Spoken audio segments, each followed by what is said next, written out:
Ini anak-anakku semuanya. Indonesia, kalau menurut Bapak Rafli, saya secara pribadi sudah melakukan transformasi 3 kali dalam hidup saya. Pertama, saya 94 jadi PNS. 2004 saya resign dari PNS. Saya coba menangkap semua kontekstual keacehan yang kita tulis di dalam syair-syair kita. Konflik kita nggak mau berkepanjangan, kita hadirkan di dalam lagu anak yatim. Ya, kita mau Aceh adalah sebuah negeri, wabil khusus Aceh, ini adalah sebuah negeri yang memiliki keharuman, potensi sumber daya alam, potensi sumber daya pemikiran, SDM dan segala macam.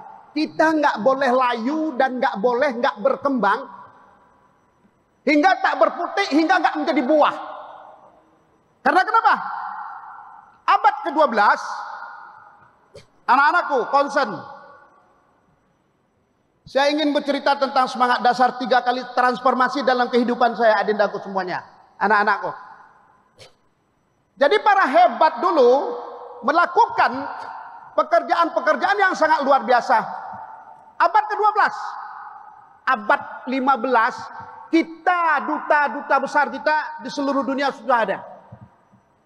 Jadi anak-anakku, kalau kita bandingkan tadi, kita sudah berada pada fase 5-0, bukan 0-5 itu mundur, kan gitu. 5-0. Jadi transformasinya begitu cepat. Transformasinya begitu cepat. Kalau di parlemen, halo, kalau di parlemen, ya, parlemen yang hari ini yang kita lihat adalah banyak keputusan kebijakan melahirkan regulasi, kadang terlampau banyak mengakomodir perasaan kelompok dan perasaan kepentingan. Bisa dipahami? Bisa dimengerti? Bisa ya? Nah, oleh sebab itu hadirlah kegelisahan seperti Bang Rafi sampaikan. Saya masuk ke situ dulu. Hadirlah kegelisahan seperti yang kita sampaikan. Anak-anakku semuanya yang bukan dari Aceh, coba tunjuk tangan. Yang dari luar Aceh ada di sini ada. Tunjuk tangan yang tinggi. Yang tinggi. Yang dari luar Aceh. Ya, ya. Alhamdulillah, terima kasih banyak. Ya. Nah, itu dia. Jadi fungsi dewan, fungsi anggota legislatif dengan sistem presidensial negara kita, ya kan? Ada kemerdekaan yang luar biasa sebenarnya pada legislatif, pada yudikatif, pada eksekutif. Ini ada kemerdekaan, ada ruang.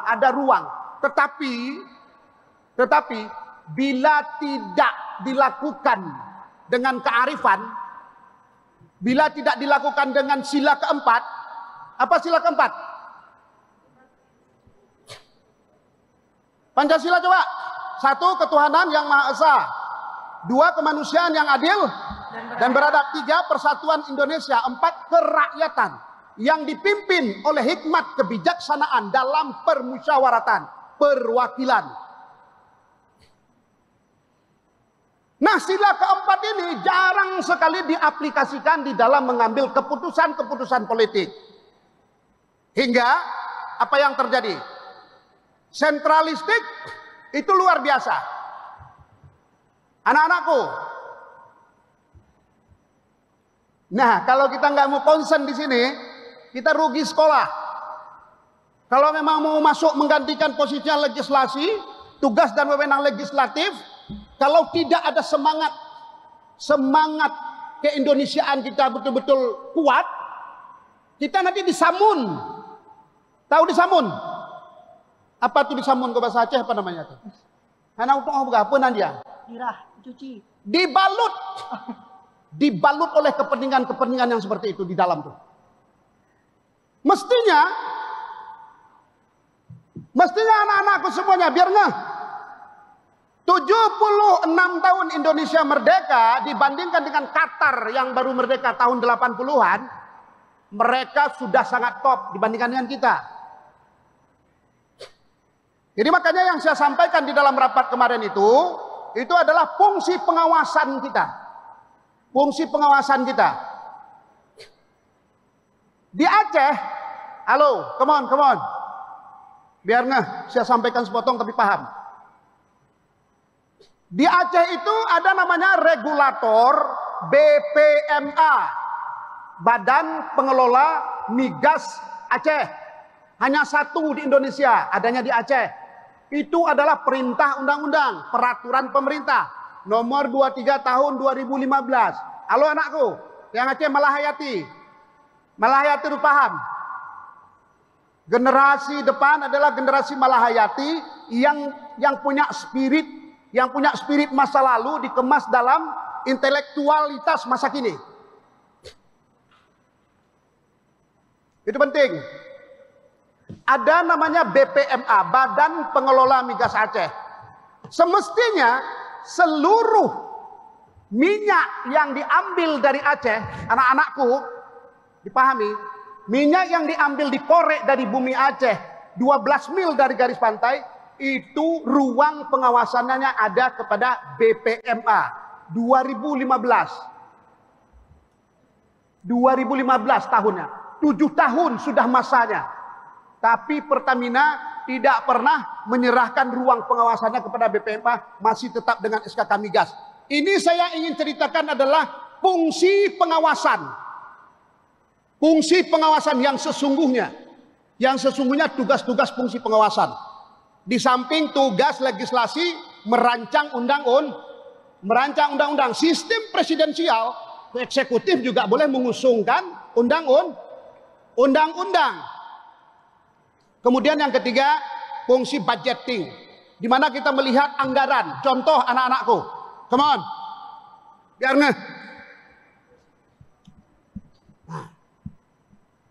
contoh dari 3.500 APBN kita yang ditransfer berapa provinsi Indonesia?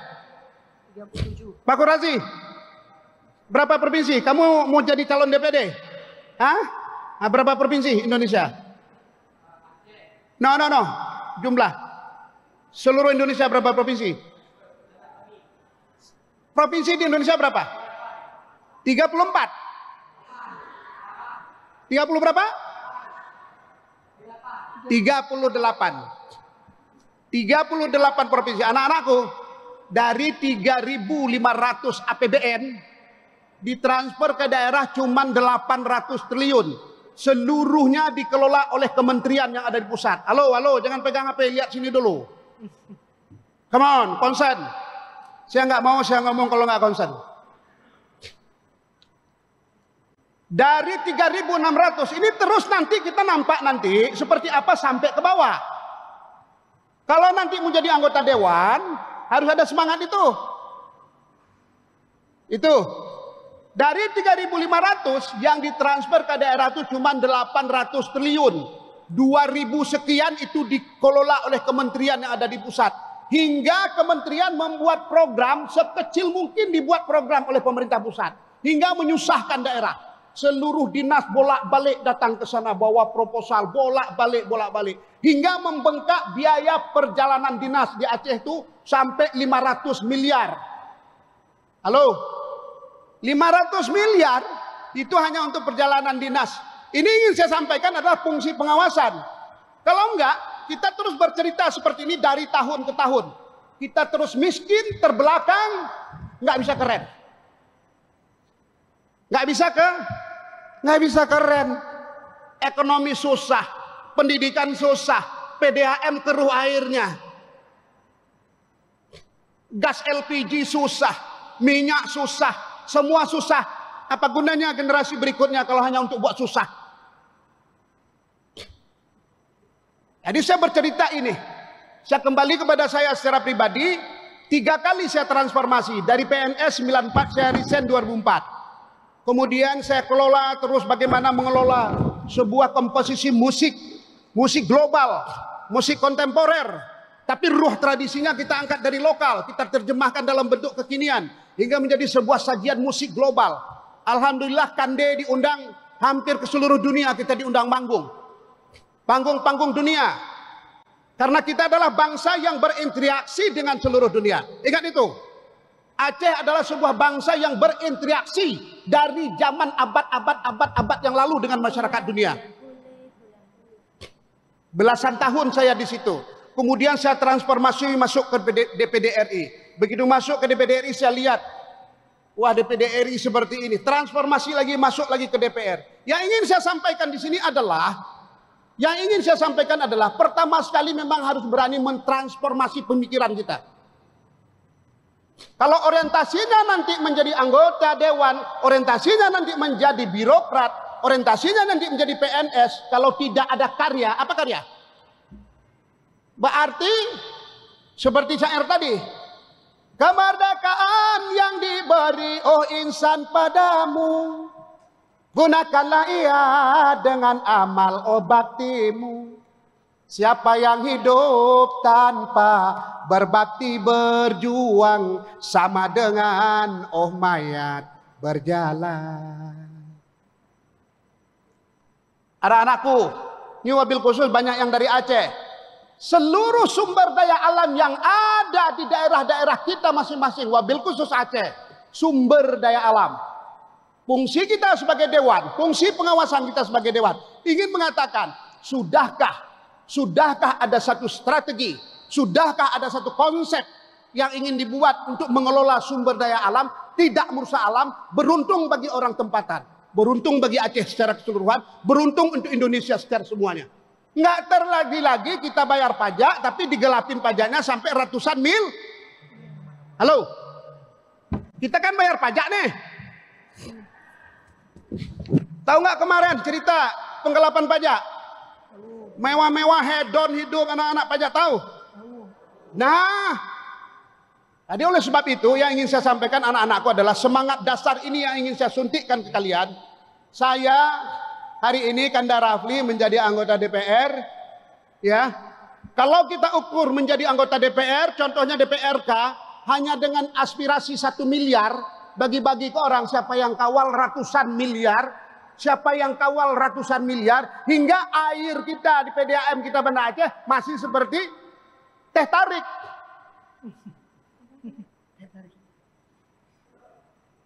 Betul tidak?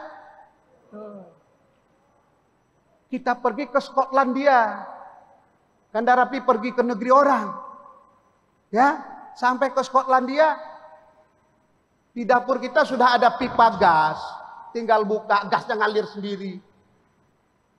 Nah, yang ingin saya sampaikan adalah semangat ini selalu saya sampaikan supaya kita punya pemikiran bagaimana membangun Indonesia masa depan. Itu dia anak-anakku. Mungkin 3 hal kalau fungsi legislasi, fungsi dewan saya sudah sebutkan sama anak-anakku semuanya. Yang terpenting dari ini semua adalah hari ini kalau kita tidak punya semangat untuk bertransformasi, kalian sekarang yang sudah berkumpul, apa yang harus dilakukan, mau bawa kemana kita banyak seperti ini. Dengan jurusan masing-masing anak-anakku. Dari Aceh. Saya sebut yang tadi, sampai 7 tahun Pertamina nggak lapor ke kita. Nggak lapor ke Aceh, berapa hasilnya? Abang Rapi menyuarakan itu. Kalau ini tidak selesai, kalian yang jadi dewan. Kamu yang sekarang calon menjadi anggota dewan, anggota DPD RI, harus punya semangat itu. Kalau nggak punya semangat itu, kasihan kita. Paling tidak kita punya semangat dulu untuk merubah itu. Harus ada semangat itu. Kalau nggak punya semangat itu menurut saya adalah anggota dewan, kelola aspirasi berapa yang ada aspirasi, bangun sana sedikit, pencitraan sini sedikit, tulis spanduk di sini sedikit, gitu-gitu aja keadaan. Jadi itu nggak bakal merubah keadaan secara keseluruhan, wabil khusus Aceh. Nah itu yang saya tangkap. Jadi yang ingin saya sampaikan kepada teman-teman, mana anakku semuanya, kalian adalah generasi muda, generasi yang akan menggantikan posisi ini semua. Abang Rapli sudah di sini, kalian nanti masuk dengan argumentasi, masuk dengan presentasi pemikiran yang kuat. Ya, kampus hari ini hanya kampus yang bisa merubah Indonesia ini. Insan kampus berkumpul secara objektif, ya, tidak ditunggangi oleh siapapun. Ya, insya Allah Indonesia akan lebih baik ke depan.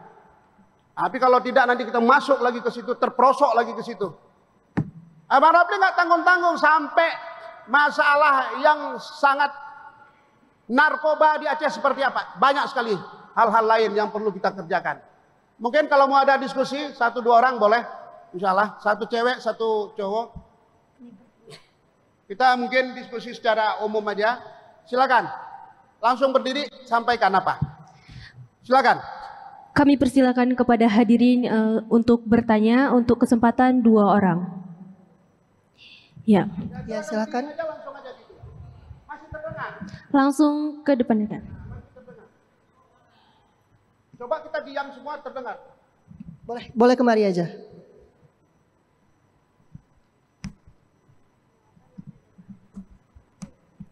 Perkenalkan nama sama jurusan. Bismillahirrahmanirrahim. Assalamualaikum warahmatullahi wabarakatuh. Perkenalkan, nama saya Mahlidar, jurusan dari Sosiologi Agama. Jurusan apa tadi? Sosiologi Agama. Sosiologi Agama. Ya, silakan. Jadi pertanyaan saya, apakah bangsa Aceh ini sudah menikmati SDM, sumber daya alam yang ada di Aceh sini? Apakah rakyat Aceh sudah menikmati sumber daya alam yang ada di Aceh? Iya. Itu aja. Oke, silakan duduk. Langsung dijawab atau? Jadi kalau kita pertanyaannya apakah rakyat Aceh sudah menikmati, kita bisa ukur sekarang. Kita bisa ukur sekarang sumber daya alam kita apa aja. Halo, sumber daya alam kita apa aja?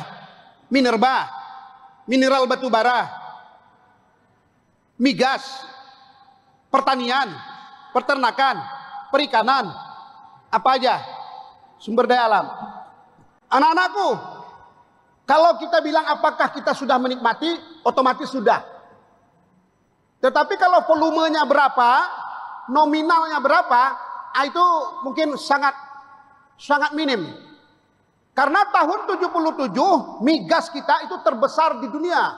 Setelah itu bergerak terbesar di Asia. Hingga kemarin dilepaskan, dibebaskan, dikembalikan ke Aceh. Terjadi lagi diskusi senyap. Paling tidak ingin saya sampaikan, sumber daya alam kita sudah kita nikmati. Tetapi kita belum melakukan optimalisasi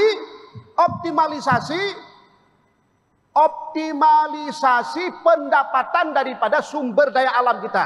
Contoh, ada 50 izin usaha pertambangan yang sudah dikantongi oleh mereka-mereka yang tidak dikenal. Mereka mengurus ke Aceh, mereka dapat konsesi itu. Sekarang cuma 2 yang ada, MIPA batubara dengan BEL batubara. Mas belum, tapi dikelola secara serampangan itu ada. Jadi Bang Rapli, anak-anakku, adik-adikku semuanya, kenapa Abang bercerita seperti ini? Harus Abang sampaikan supaya nanti dia ini menjadi sebuah gerakan secara bersama.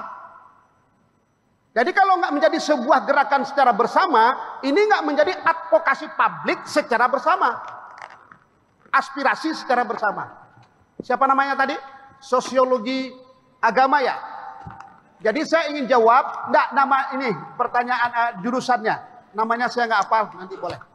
Oke, kita sudah nikmati. Tapi pertanyaannya, misalnya CPO kita, minyak sawit kita, minyak sawit anak-anakku semuanya, saya di BUMN bidang perkebunan ada namanya di sini ASN, itu perkebunan Indonesia, perkebunan BUMN, Agro Sinergi Nusantara. Dia punya CPO. CPO, belum lagi CPO yang dimiliki oleh masyarakat biasa. Banyak sekali. Banyak sekali. Tapi kita belum menikmati hilir daripada produksi CPO tersebut. Ternyata kita minyak goreng susah. Betul tidak? Minyak goreng kita harus dari luar, sementara kita punya CPO. Padahal kalau mau buat nggak banyak. Kita hubungkan lagi dengan perjalanan dinas 500 miliar dengan biaya pelatihan 500 miliar 1 triliun. Untuk membangun pabrik minyak goreng mini cukup dengan uang 30 miliar. Untuk aja dibangun 8 titik sudah kelar. Pabrik minyak goreng merah. Bukan sekarang yang kita minum, yang kita makan, gorengan yang digoreng itu pakai minyak drum ataupun minyak curah. Betul tidak? Nah itu. Jadi kalau nikmati sudah, tapi optimalisasi menikmati hingga produksinya sampai hilir, hingga menjadi barang jadi yang lebih dan lebih, itu belum. Tugas kita. Ikan juga begitu. Ini tugas kita ke depan. Jadi di sana dia. Pemikirannya harus seperti itu. Mungkin ada lagi, satu lagi. Ntar lagi kita, silakan. Silakan berdiri dengan suara yang besar. Ya, silakan panitia dipilih. Silakan, siapa- silakan. Nih, kamu silakan. Oke. Langsung, langsung. Langsung, langsung.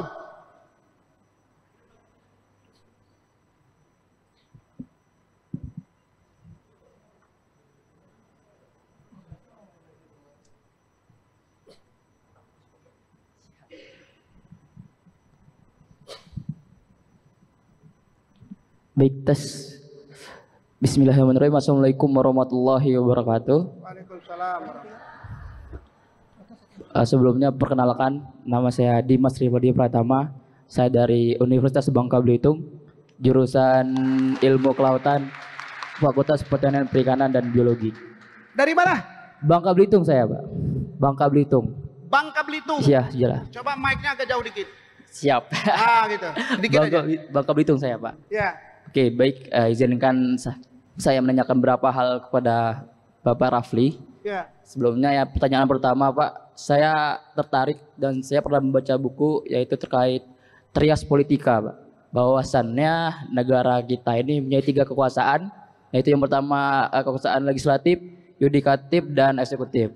Nah pertanyaan yang pertama ini Pak, bagaimana ke depannya Indonesia ini bisa menyimbangkan ketiga kekuasaan ini Pak, biar tidak saling bertabrakan. Kemudian yang kedua, pertanyaan saya terkait tentang sumber daya alam. Bangka Belitung juga memiliki salah satu sumber daya alam, Pak, yaitu adalah timah, unsur timah. Juga memang terkait hilirisasi di Bangka Belitung sendiri terkait timah ini memang belum semaksimal mungkin dimanfaatkan. Nah, pertanyaan saya bagaimana cara kita, Pak, mungkin dewan-dewan kita membuat regulasi yang memang istilahnya bermanfaat untuk daerahnya. Oke. Seperti itu, Pak. Mungkin Saya sudah itu saja. tangkap pertanyaannya. Oke, baik, itu aja mungkin dari saya. Sekian dan terima kasih. Baik. Tepuk tangan.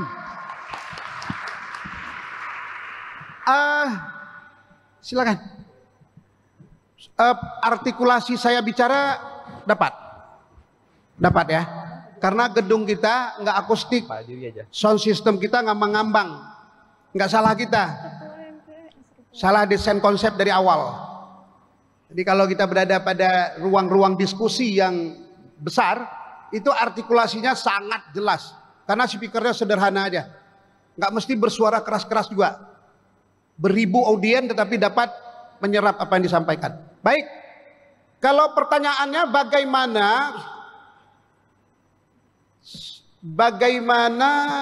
membangun di antara 3 komponen tadi ya. Di antara 3 konstitusi tadi ada DPR, ada yudikatif, ada legislatif, yudikatif, eksekutif ya.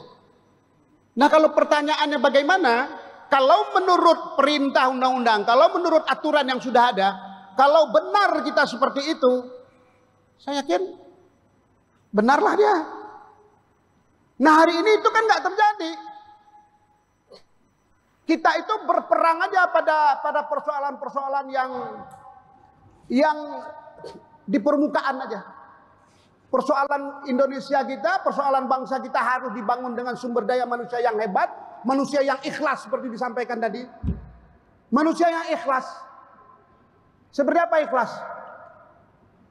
Ikhlas itu nggak bisa disebut. Ini pertanyaan abang. Kalian nih ikut pemilihan nggak? Ikut pemilihan nggak untuk menjadi senat segala macam? Pemilihan. Ini pertanyaan, siapa yang coblos dirinya sendiri? Semua kan? Semua kan? Di situ aja kalian nggak nampak semangat berkorban. Jadi memilih diri sendiri itu orang dah sok paten namanya. Di dalam demokrasi, kalau menurut saya. Karena kenapa? Karena kita hadirkan Tuhan di dalam proses demokrasi. Kalau kita menghadirkan kearifan, kita siap milih orang lain. Sampai sebegitunya.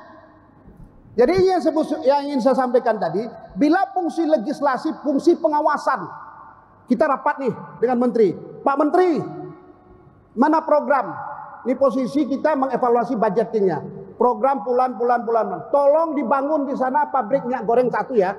Tolong di sana dibangun pabrik minyak goreng 1. Ini aspirasi kan? Benar nggak? Tapi di belakang itu eksekutif nggak melakukan itu.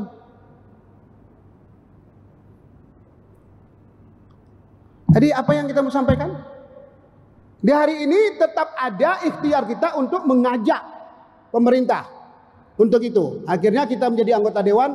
Alhamdulillah ya kita sampaikan sejauh mana bisa direspon oleh pemerintah kita sampaikan. Kalau Marapi sekarang di BUMN kita minta sekarang seluruh nggak ada lagi blank spot di seluruh Aceh. Alhamdulillah dibangun apa namanya tower banyak, BTS dibangun. Paling seperti itu. Tapi ruang kita sebagai legislatif yang sebenarnya mengusul undang, ada nggak bertentangan sekarang tentang undang-undang Cipta Kerja? Kalian sudah baca itu sedikit? Kalau kalian dari legislatif kampus itu harus kalian baca sejauh mana undang-undang Cipta Kerja yang hari ini diusul oleh pemerintah kemudian disepakati secara bersama. Kalau kami dari PKS, nah ini ngomong politik. Kalau kami PKS, kami oposisi tetap sampai sekarang. Jadi ada nggak? Nah, itu dia. Bila yudikatif, kayaknya nggak terjadi ke Sambo begitu besar masalah ya. Benar tidak? Kalau tidak ada loss control yang begitu ruangnya terbuka lebar, saya rasa nggak ada kejadian seperti Sambo yang begitu besar sekali masalahnya. Nggak terjadi kepada Ditjen Pajak yang kemarin yang begitu hebat masalahnya. Nah oleh sebab itu kita berbicara hari ini anak-anakku, adik-adikku semuanya, kalianlah yang menggantikan itu, nggak lama. Ini 2-3 tahun lagi kalian akan menjadi anggota DPRD, menjadi anggota DPR RI, menjadi anggota DPD RI. Kalian dapat merasakan itu. Yang terpenting harus bersama. Kalau Bang Rafli, kalau saya sekarang di Dewan, saya selalu mengajak Porbes, forum bersama DPR RI dan DPD RI, untuk menyampaikan, mengadvokasi seluruh persoalan Aceh ke pusat. Tapi nggak cukup sendiri. Termasuk saya minta legalisasi ganja untuk kebutuhan medis. Legalisasi ganja untuk kebutuhan medis. Halo.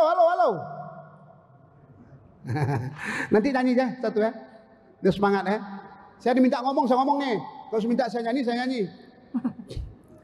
Jadi termasuk saya minta waktu itu legalisasi ganja untuk kebutuhan medis, bukan untuk rekreasi, bukan untuk dihisap wisap, bukan untuk rekreasi, bukan untuk mabuk-mabuk, untuk medis. Kata dunia kedokteran, kita impor ekstrak ganja untuk kebutuhan medis.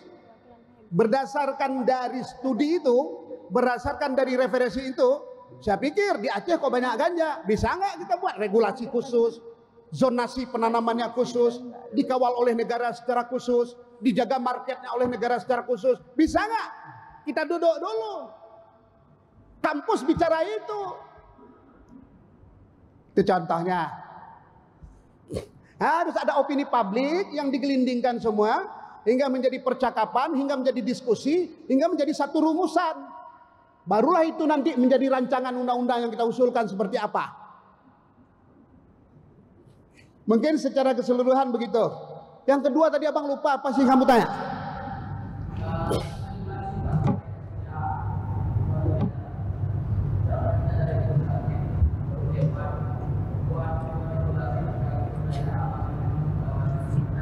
Kamu dari mana? Dari Bangka Belitung.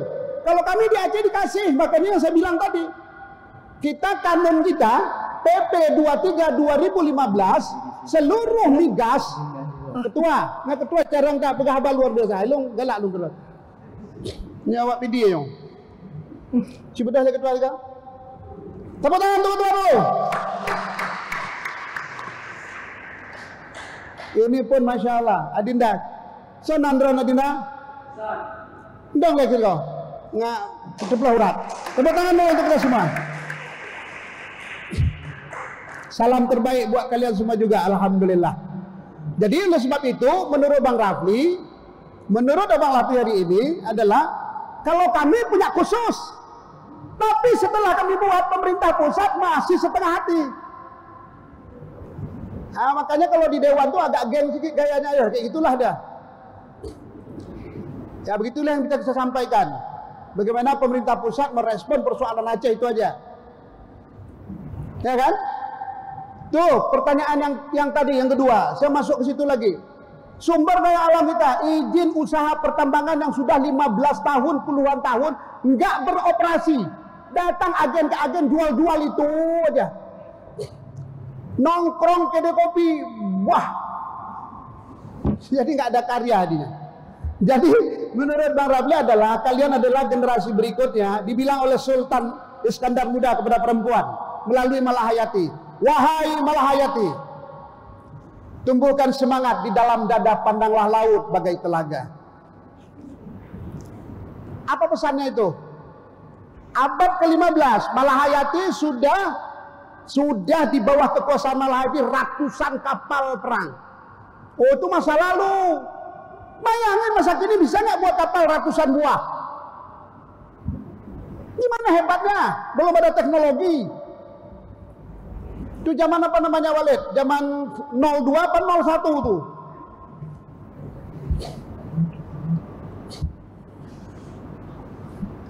Ya kan? Zaman batu. Abad ke-15 sudah bisa mimpin kapal ratusan buah, Laksamana pertama di dunia. Kita sekarang hidup menjadi generasi yang ngerumpi. Gimana coba?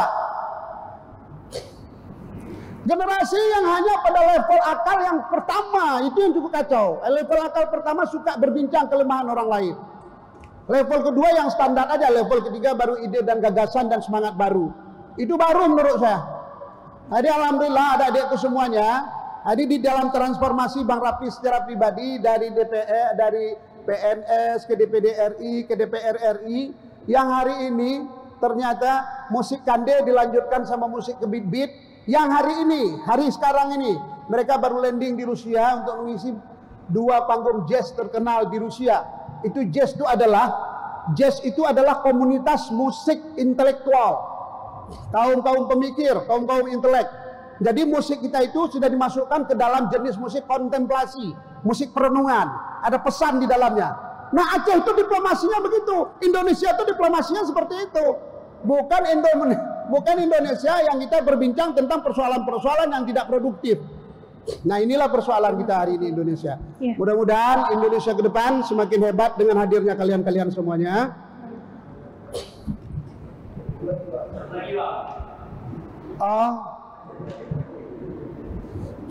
Assalamualaikum warahmatullahi wabarakatuh. Waalaikumsalam warahmatullahi wabarakatuh. Perkenalkan, nama saya Muhammad Mufarid. Asal saya dari Prodi Ekonomi Syariah.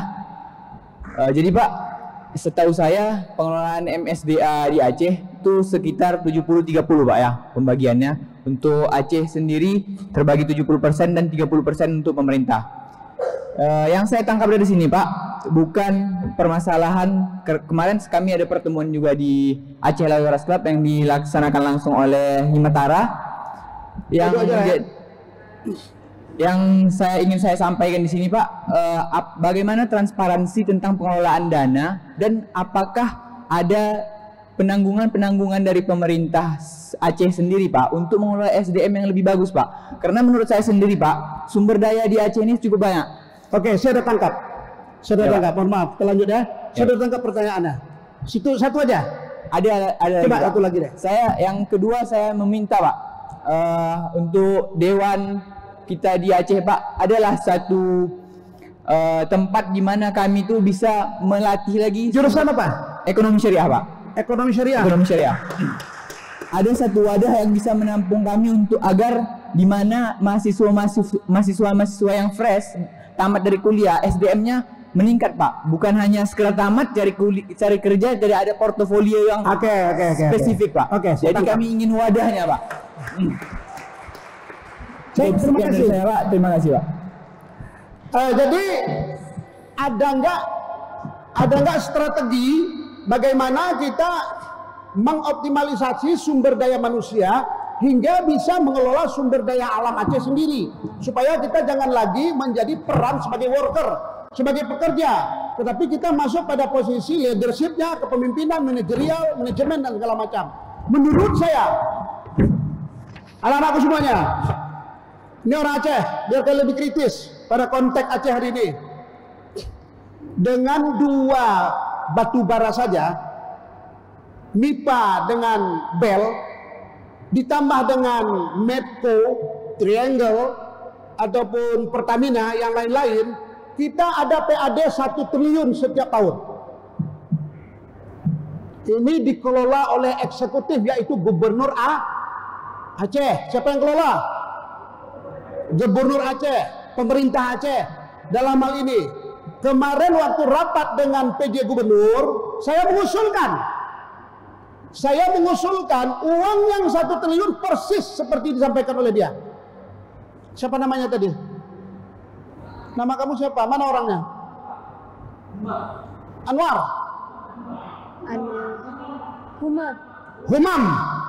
Humam Hamid.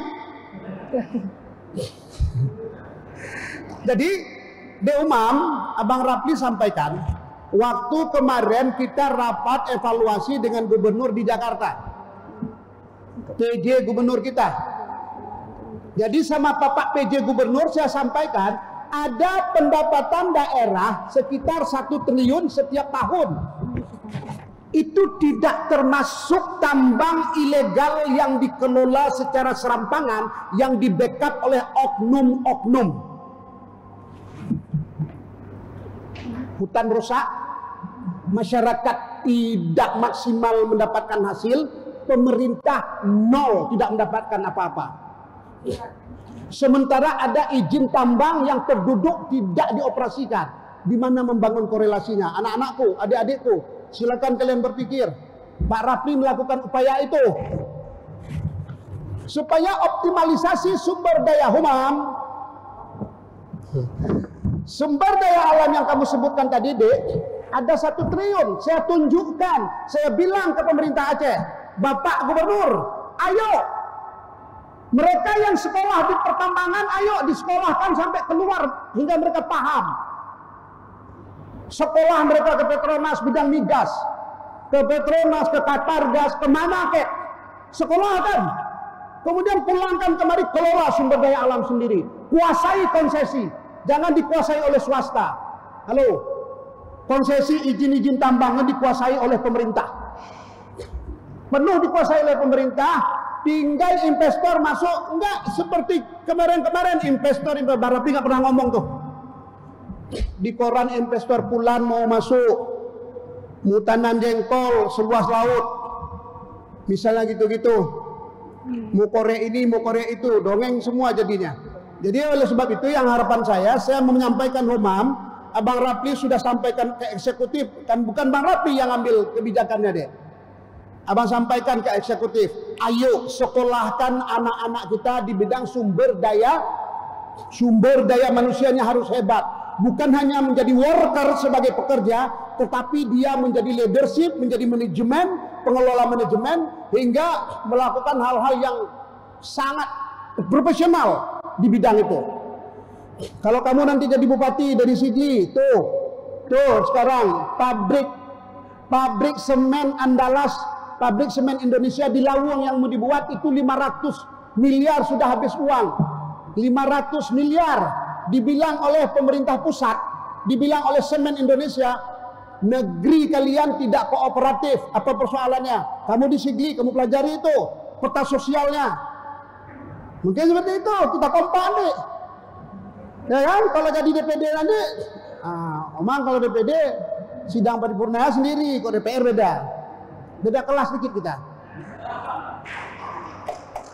Mau tepuk tangan lah biar hangat dikit.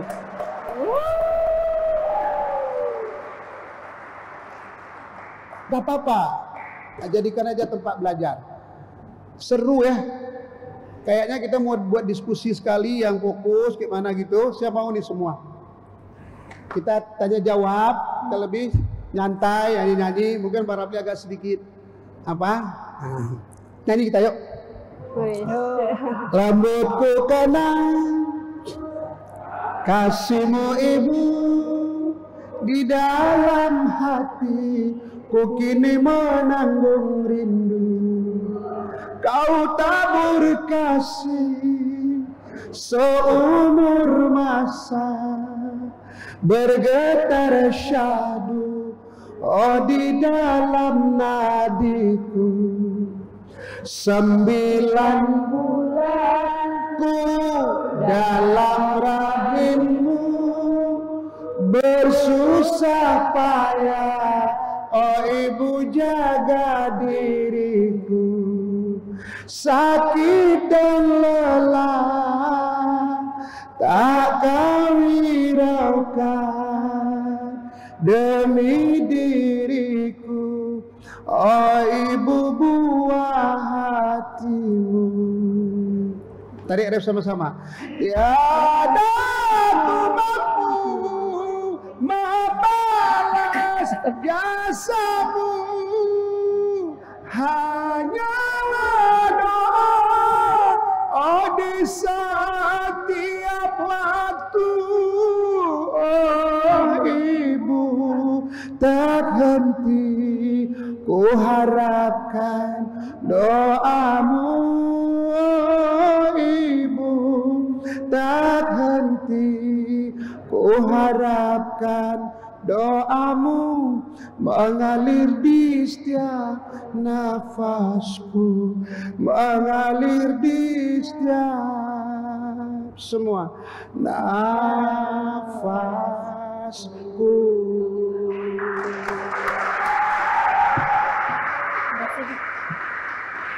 Oke, di akhirnya Pak Rafli mau sampaikan, ya, saya mau sampaikan bahwa memang teruslah kita bermunajat pada Allah. Solat, bagaimanapun ceritanya, solat yang kita Muslim, solat, sujud, minta kepada Allah. Allah selamatkan mama kita. Hadirlah doanya selalu, insya Allah itu menjadi energi yang selalu bertumbuh, selalu hebat, insya Allah. Terima kasih adikku semuanya. Terima kasih untuk semuanya. Amin ya Allah. Berapa hari kalian di sini lagi? 4 hari. Wah, jangan begadang ya ketua ya. Ini pasti begadang nih kalau malam. Selamat menikmati Aceh. Aceh yang kalian rasakan ini dah sejuknya di dalam hati. Darah Sambino yang na digampung senang tak untung di dalam hati. Amin ya Allah. Subhanallah wa bihamdihi. Subhanakallahumma wa bihamdika asyhadu an la ilaha illa anta astaghfiruka wa atubu ilaik. Assalamualaikum warahmatullahi wabarakatuh. Waalaikumsalam.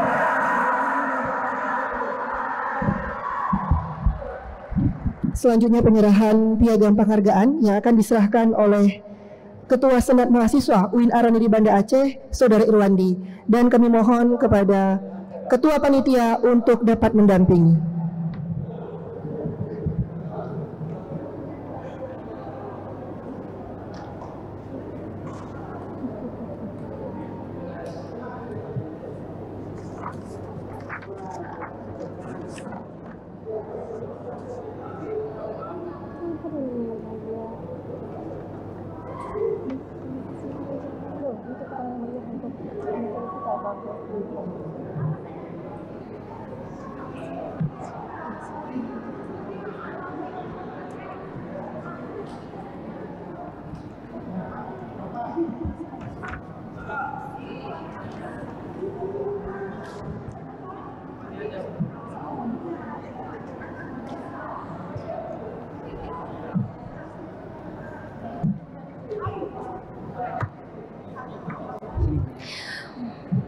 Baik, mari kita beri tepuk meriah sekali lagi kepada Bapak Refli selaku anggota DPR RI.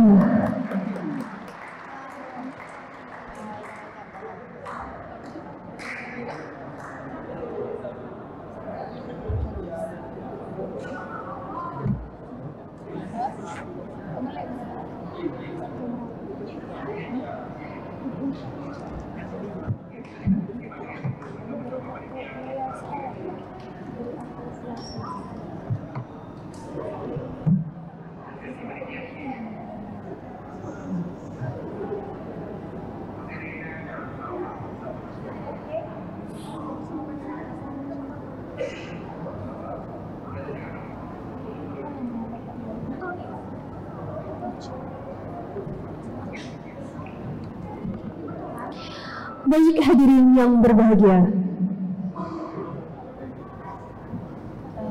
Hakim, kita panitia disuruh foto juga ke depan yang lain ya? Nanti aja, belum nggak? baik hadirin yang berbahagia, selanjutnya pembacaan doa yang akan dibacakan oleh Jihi Ratmansyah. Kepada saudara kami persilakan.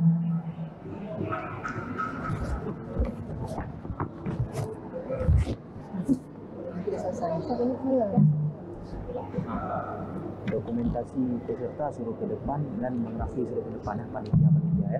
Assalamualaikum warahmatullahi wabarakatuh. Peserta disuruh ke depan semua. A'udzu billahi minasy syaithanir rajim. Bismillahirrahmanirrahim. Alhamdulillahi rabbil alamin. Hamdan syakirin, hamdan na'imin. حمدا يوافي نعمه ويكافئ مزيده يا ربنا لك الحمد كما ينبغي لجلال وجهك وعظيم سلطانك اللهم صل على سيدنا محمد وعلى آله وصحبه أجمعين اللهم اغفر لنا ذنوبنا ولوالدينا وارحمهما كما ربيانا صغارا ولجميع المسلمين والمسلمات والمؤمنين والمؤمنات